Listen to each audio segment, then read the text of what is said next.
Buonasera, io sono Vitto Corusu, sono scritto in Lodè e del 62.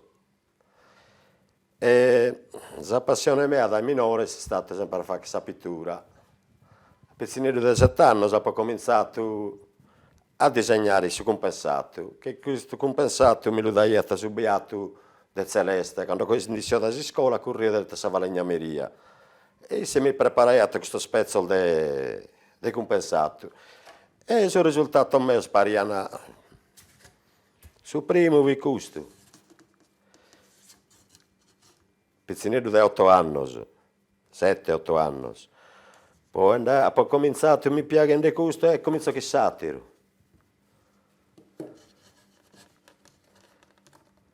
Poi, sempre roba salda, che cambia sempre di stimolare la Sardegna. Sempre questa idea da minore. Io dopo che ho dipinto questa acquarella ho cominciato questa tela. E il primo quadro che ho fatto in tela rappresentano un po' l'Odè.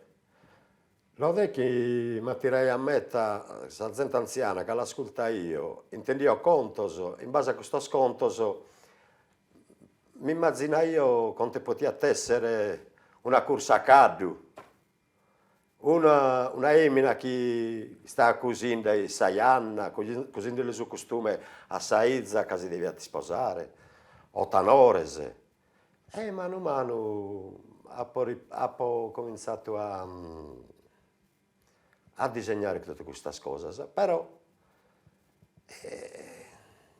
oltre a gente che disegna io, mi piace a scorcio dell'Odè pure, queste alvias anticas, questo scorcio mi sono andato male, che sono durati per anni e anni e secoli, queste alvias, e tuttora sono presenti. Però mi sono dato torna a su mare, che su mare mi piace a metà, sa montagna